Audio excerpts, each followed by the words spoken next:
بسم اللہ الرحمن الرحیم۔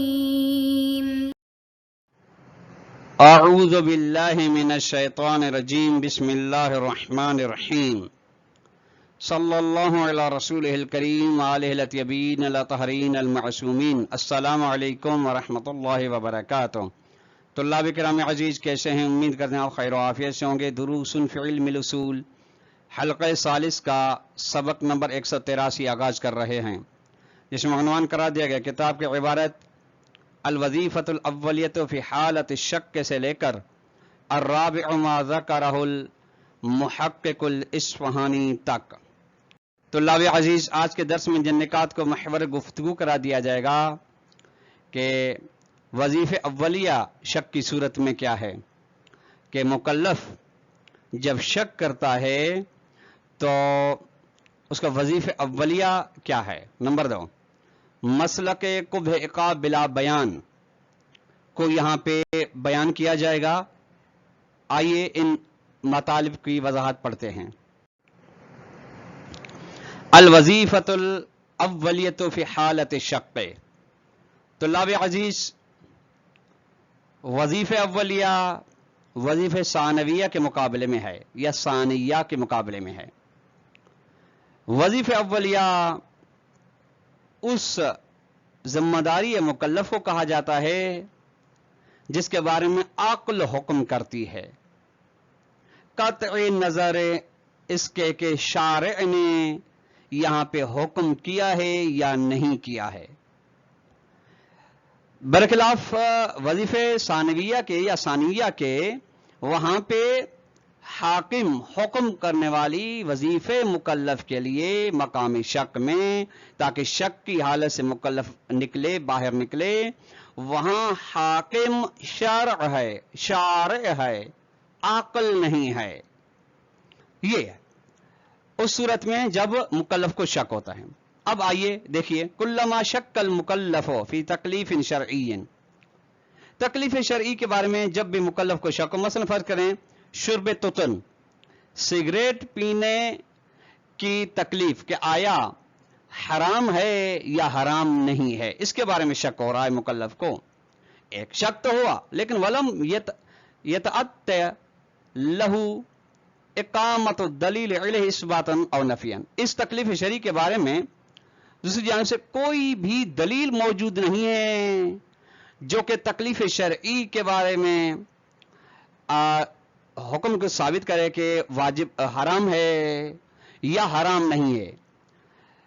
کوئی ایسی دلیل بھی موجود نہیں ہے، شک ہے، دوسری جانب سے کوئی دلیل موجود نہیں، تو کلما کا جواب شرط فلا بد لہ، ایسے مکلف کے لیے ضروری من تحدید الوظیفۃ العملیۃ تجاہ، کہ ایسے مکلف کے لیے ایسے شک کے سامنے، شک کے مقابلے میں اس کا وظیفہ عملی معین کیا جائے۔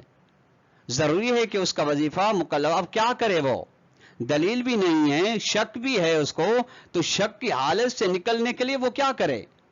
وَيَقَعُ الْكَلَامُ أَوَّلًا فِي تَحْدِيدِ الْوَظِيفَةِ الْعَمَلِيَّةِ تِجَاهَ تَكْلِيفِ الْمَشْكُوكِ بِقَطْعِ النَّظَرِ عَنْ أَيْ تَدْخُلُ مِنَ الشَّارِعِ فِي تَحْدِيدِهَا۔ سب سے پہلے گفتگو جس چیز میں واقع ہوتی ہے وہ یہ ہے، پہلے یہ کہ معین کیا جائے مکلف کا وظیفہ عملی اس تکلیف کے بارے میں جس کے بارے میں شک، اس کو شک ہے، یعنی فرق شرب توتن، قطع نظر اس کے کہ شارع نے وہاں پہ وظیفہ عملی کو معین کیا ہے یا معین نہیں کیا ہے، فی تحدیدہا یعنی تعین وظیفہ عملی کے بارے میں کوئی دخالت نہیں ہے، دخالت ہے یا نہیں ہے اس سے قطع نظر کرتے ہوئے۔ وہذا یعنی التوجہ الی تعین الاصل الجاری فی الواقعۃ بحد ذاتہا ولیس ہوا الا الاصل العملی العقلی، یہ یعنی اصل کو معین کرنا، کون سی اصل جو جاری ہو رہی ہے اس واقع اور حقیقت میں ذاتاً، یعنی اس واقعے کے بارے میں جہاں پہ حکم یا تکلیف شرعی مشکوک ہے، اور یہ تعین نہیں ہو سکتی سوائے یہ کہ معاف کیجیے وہ اصل جاری نہیں ہو سکتی ہوگی کہ وہ اصل عملی عقلی ہے، اصل عملی شرعی نہیں ہے، یعنی وہ جو مقام عمل میں، مقام حیرت عمل میں مکلف کے لیے عقل جہاں پہ حکم کرتی ہے اس کو کہا جاتا ہے اصل عملی عقلی، یا جس کو تعبیر کیا گیا براعت عقلی، اصل عقلی، ویوجد بصدد تحدید هذا الاصل العقلی مسلکان. اب اس عقلی کو، اصل عقلی کو، اس اصل عقلی کو ثابت کرنے کے بارے میں جو پائے جاتے ہیں دو مسلک، دو مکاتب ہیں جو اس اصل عقلی کو ثابت کرتے ہیں. الاول مسلک کو بلقاب بلا بیان، مشہور و معروف ہے جو اس کو کہا جاتا ہے برات عقلی کو بے بلا بیان، مقابل برات شریک ہے، جو کہ حدیث رفع عن امتی تسعۃ اشیاء کے سے سمجھ میں آتی ہے. اب یہ کہ اس کے بارے میں کہتے ہیں ان مسلک قاعدت کو بلقاب بلا بیان هو المسلک المشہور. اچھا غور فرمائے گا طلاب عزیز، مثال جو چل رہی ہے، مکلف کو شک ہے شرب تتن، سگریٹ پینا حرام ہے یا حرام نہیں ہے. ٹھیک، یہاں پہ شارع کی جانب سے کوئی حکم بیان نہیں ہوا. ٹھیک، تو یہاں پہ اگر عقل اباحے کو یا برات کو جاری کرتی ہے کہ آپ اسے بری ذمہ ہیں، آپ پر حرام نہیں ہے، تو شارع اب اس کو عقاب نہیں کر سکتا. عقاب کبھی ہے چونکہ شارع نے اس کا حکم ہی بیان نہیں کیا. جب نہ حکم بیان کیا، نہ شارع کی جانب سے شرب تتن کے بارے میں مکلف تک حکم پہنچا، تو یہ یہاں اس پہ بغیر بیان عقاب کرنا یہ حکمت کے خلاف ہے، عادل کے خلاف ہے، جبکہ شارع حکیم و عادل ہے. وقد یستدل علیہ بعدۃ وجوہ، اب استدلال کیا گیا ہے جو اس کو بلا بیان پر چار ادلہ کے ذریعے سے، کہ چار ادلہ کے ذریعے سے یہ اصل عقلی ثابت ہے. الاول، پہلی دلیل ما ذکر ہو محقق نائنی رحمہ اللہ، اس دلیل کو ذکر کیا ہے محقق نائنی نے. وہ فرماتے ہیں من انہ لا مقتضی للتحرک مع عدم وصول تکلیف. اچھا، کہ کوئی مقتضی تحرک یعنی مکلف کو عمل بے تکلیف کے لیے وادار کرنے کے اوپر کوئی مقتضی موجود نہیں ہے، اس کے ساتھ کہ تکلیف بھی مکلف تک نہیں پہنچی. ایک دیکھیے، جب مکلف تک تکلیف پہنچ گئی، جب اس کو پتہ چل گیا، تو اب وہ تحرک پیدا کرتا ہے. فرض کرے اگر حرام ہے تو اسے بچنے کے لیے، اگر اس کا مصلحت ہے، واجب ہے، تو اس کو انجام دینے کے لیے تحرک کرتا ہے. تو اس تحرک کے لیے کوئی مقتضی موجود نہیں ہے، اس کے ساتھ کہ تکلیف بھی مکلف تک نہیں پہنچی ہے، یہ تکلیف نے بیان مولا ہی نہیں پہنچا. تو فالعقاب حینئذ، اس صورت میں عقاب کو کرنا مکلف کو جب اس تک تکلیف نہیں پہنچی، بیان مولا نہیں پہنچا، یہ عقاب علی ترک ما لا مقتضی لایجاد و قبیح. یہ عقاب اس صورت میں عقاب ہو جائے گا اس چیز کے ترک کرنے پر جس کے ایجاد کرنے کا مقتضی موجود نہیں، یعنی جس کو ترک کرنے کا یا جس کو انجام دینے کا کوئی مقتضی موجود نہیں.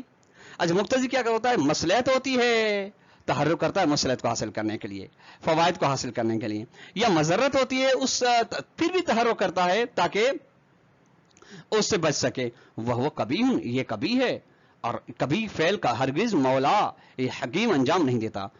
یہ یہاں سے یہ دلیل موجود ہے کہ کو بلا بیان ثابت ہے، اصل عقلی ثابت ہے. اب یہ دلیل اول، وقد عرفت، شہید صدر فرماتے آپ جان کر آئے ہیں فی حلقۃ سابقہ، حلقہ ثانیہ میں، کہ ان ھذا الکلام مصادرۃ. یہ اشکال ہے طلاب عزیز اس دلیل اول قاعدے کو بلا بیان پر. اچھا، دلیل اول وہ کیا ہے؟ مصادرہ کہا جاتا ہے، مدعا عین دلیل ہے یہ. اچھا، وہ کس طرح سے؟ اس کا خلاصہ سن لیں چند جملوں میں، پھر اس کو پڑھتے ہیں. وہ یوں ہے کہ اس دلیل میں محرکیت کا مقتضی کیا ہے؟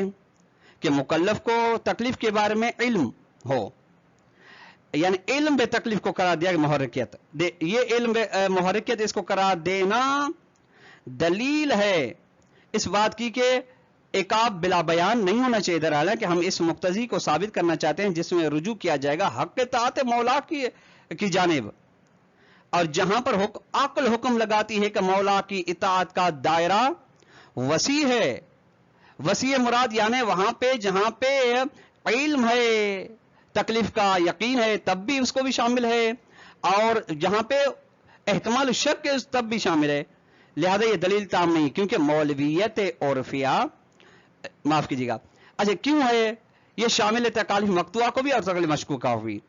اچھا نتیجے میں کیا نکلے گا؟ تکلیف کی مخالفت علم نہ ہونے کی صورت میں قبح کا بلا بیان کے زمرے میں ہی نہیں آئے گی، کیونکہ مقتضی محرکیت موجود ہے، چاہے علم بے تکلیف کی صورت میں ہو یا عدم علم یعنی احتمال کی صورت میں ہو، لہذا یہ دلیل ہی باطل ہے۔ آپ کیسے قرار دے رہے ہیں کہ محرکیت علم ہے، علم بے تکلیف ہے؟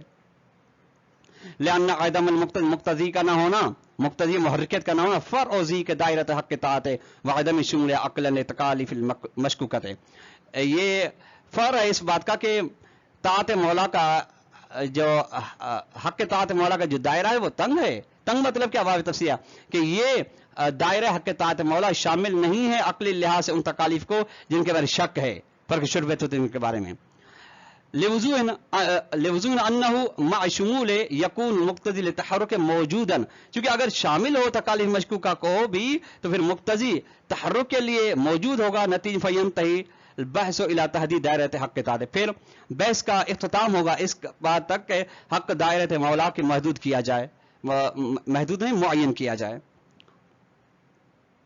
الثانی، دوسری دلیل ہے الاستشہاد بالاعراف العقلیت، اعراف جمع ہے عرف کی، یعنی گواہی ہے عرف، عرف عقلی یا عرف معاف کی عقلی نہیں عقلائی، یعنی جس کا ساتھ عقلا کے ساتھ تعلق ہے۔ یہ اب یہ تو بیان ہو گئی، اب اس کی وضاحت کیا ہے، تبیین کیا ہے؟ اس کی تبیین یہ ہے کہ عقلا اپنے عقلا کے ہاں مشہور ہے، یعنی اس کے ہاں جو ان کے ہاں جو عرف ہے وہ ان کا عرف اس پر بنا رکھتا ہے کہ عامر عرفی، یعنی عرف کے اندر جو عامر ہوتا ہے، حکم دینے والا ہوتا ہے، اس کے لیے جائز نہیں کہ مأمورین یعنی جن کو حکم دیا جا رہا ہے مکلفین کو عقاب دے جہاں پر مأمورین کو اوامر کا علم ہی نہ ہو۔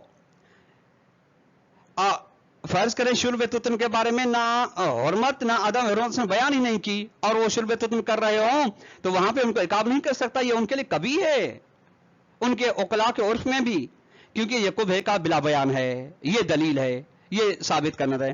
جبکہ وقت تقدم یہاں سے اشکال ہے اس پر، تقدم ایضا الجواب تمیز بین المولویت المجعولت والمولویت الحقیقیت، اس کا جواب بھی یعنی پہلے کی طرح اس کا جواب بھی بیان ہو چکا ہے، یعنی یہ بھی دلیل تام نہیں ہے، اس کا جواب بھی بیان ہو گیا ہے، وہ یوں کہ فرق ہے مولویت اس مولویت کے درمیان میں جس کو جعل کیا جاتا ہے، عطا کیا جاتا ہے، اور اس مولویت جو حقیقی ہے۔ اچھا مولویت مجعولہ کا تعلق وہی جو عامرین عرفی ہیں اور عقلائی ہیں، اور مولویت حقیقیہ وہی جو شارع ہے خداوند متعال ہے۔